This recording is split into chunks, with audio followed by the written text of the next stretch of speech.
God wants you to be saved, beloved. God wants you to be saved today, tomorrow, and forever.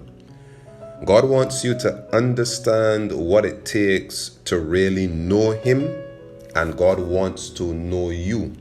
God wants you to have the assurance of salvation. And this is why Scripture says that He's not willing that any should perish, but that all should come to repentance. One of the great travesties of sacred history was that the very Jews who were to understand and embrace who Jesus Christ was were the very instruments for His crucifixion.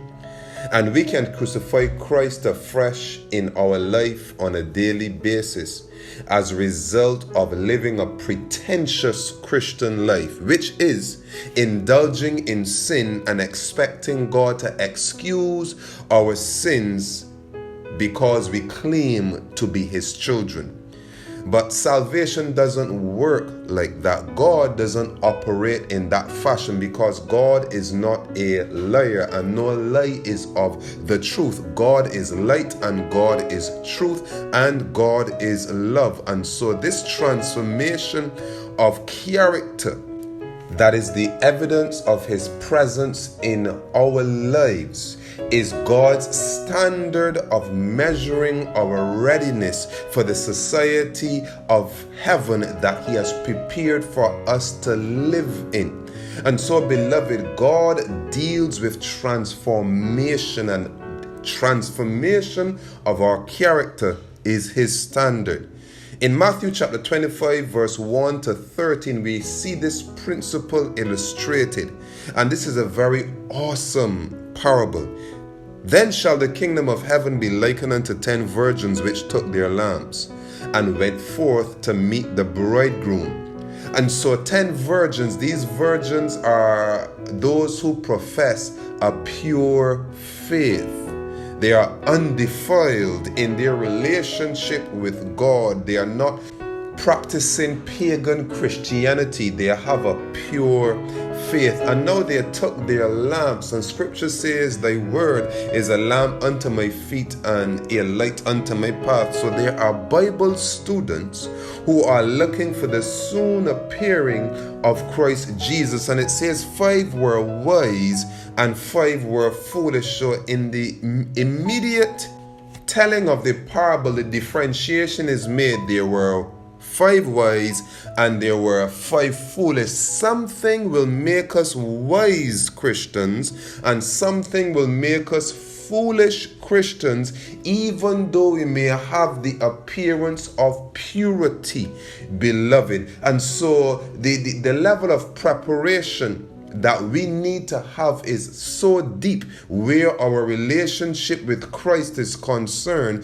that we cannot allow ourselves to rest satisfied and secure simply because we are in the building, simply because our names are on the church books. We must be concerned with our names being in and remaining in the Lamb's book of life, the book of life. And so it says, but the wise took oil in their vessels with their lamps. So immediately we come to an understanding of what made the virgins wise and what made the virgins foolish. They had oil in their vessels with their lamps. So the oil was for the light of the lamp. And if the lamp is a representation of the word of God, the oil is what lights the word of God. And this is why Christ Jesus spoke of the Spirit of truth that comes to guide you into all truth. So God's word, though it be a lamp unto our feet and a light unto our path, unless the Spirit of truth enlightens us regarding what the word of God is really saying and what God's word requires of us. We can have our Bibles, we can have the information regarding the second coming of Christ. We can know what is truth, but unless that oil is in the vessel of our soul, unless the Spirit of God is living in us and the fruit of the Spirit is manifest in our lives, us having and us knowing what the Bible says will be a glorious travesty to our own souls, because having the Bible in our possession, going to church every time the doors are open is not going to be sufficient to save our soul. You must determine in your life to receive the outpouring of the Holy Spirit and to see the fruit of the Spirit of God in your existence. But the wise took oil in their vessels with their lamps. While the bridegroom tarried, they all slumbered and slept. And tarrying time comes, beloved, so that our faith will be tested and tried. Within the tarrying time, our commitment to God is tested. Our faith in the more sure word of prophecy is tested. And at midnight there was a cry made, Behold, the bridegroom cometh, go ye out to meet him. Then all those virgins arose and trimmed their lamps. And the foolish said unto the wise, Give us of your oil, for our lamps are gone out. But the wise answered, saying, Not so, lest there be not enough for us and you, but go ye rather to them that sell and buy for yourselves. And while they went to buy, the bridegroom came, and they that were ready went in with him to the marriage, and the door was shut. It is through the experiences of life, it is through remaining steadfast to God in your trying experience that your relationship with Christ grows. It is through our trials, our tests, our disturbances that we make our commitments that we will serve God. That though ye slay me, I will serve God. And so experience in Christ, experience in the things of God, experiences that build your faith is not, these are the things that develop your character, and it is something that cannot be transferred from one person to another. So the foolish virgins lacked a particular experience in Christ, and because they lacked that experience, they did not have the oil in the vessel. They did not have the fruit of the Spirit of God in their life to that extent that would have given them the sufficient faith that would have qualified their characters to be fit to live in the society of heaven. And so the wise virgins could not transfer their character over to the foolish virgins, because when you pass through an experience, and within that trying experience, you were praying and fasting, and you came to a decision in your mind that you will serve God, that I will rather die than sin against God. You can't transfer that decision that you have made in your relationship with Christ to someone else. You can give a Bible study, you can transfer an understanding, you can share an understanding,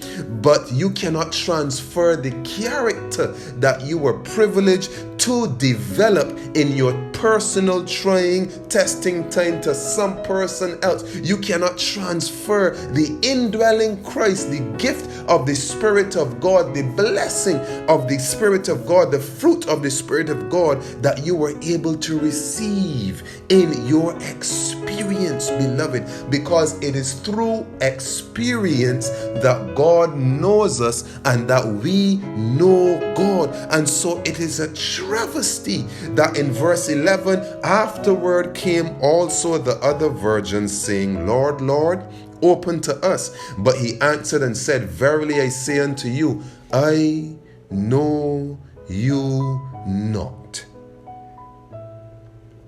These are Christians Christ is speaking to. These are the faithful Christ is speaking to, but the faithful can be foolish, because if we are foolish enough to believe that we can do the least amount of things to make it into heaven, then we are deserving of the pronouncement, I know you not. And so this is the foolish virgins whom Christ said he did not know. Why he did not know them? They had no oil in their vessel. They did not have the fruit of the Spirit of God in their lives. And you must understand, beloved, you can have all the information regarding the second coming of Christ, but if you don't have the connection to him, a living relationship, the fruit of the Spirit of God in your life, it is all in vain. If we don't have the fruit of the Spirit, it is all in vain. We can have the gifts of the Spirit in our lives without the fruit of the Spirit. Solomon was blessed with the gifts of the Spirit of God, the gift of wisdom, but he lacked the fruit of the Spirit, and he went astray. Balaam was blessed with the gifts of the Spirit of God, but he lacked the fruit of the Spirit in his life. So don't lean so hard upon the gifts because you may be utilizing the gifts. Make sure you have the fruit of the Spirit of God in your life. Being in church for long years is no guarantee for your redemption from this earth. Your life, beloved, must bear the fruit of the Spirit. But according to Galatians 5:22-25, but the fruit of the Spirit is love, joy, peace, long-suffering, gentleness, goodness, faith, meekness, temperance. Against such there is no law, there is no condemnation. And they that are Christ's have crucified the flesh with the affections and lusts. If we live in the Spirit, let us also walk in the Spirit, beloved. We need to have the fruit of the Spirit in our life, that we would not hear, I know you not. The wise virgins had the gifts of the Spirit, and they were utilizing the gifts of the Spirit, and they had the fruit of the Spirit. The foolish virgins only had the gifts, only were utilizing their gifts. Again, beloved, I challenge you, do more than receive the gifts and use them. Have the results, the true intended results of the gifts of the Spirit in your life, which is the fruit of the Spirit, which is a character that has been developed that fits you for heaven. Be wise and not foolish. This is the Word of Life with Andrea Knight.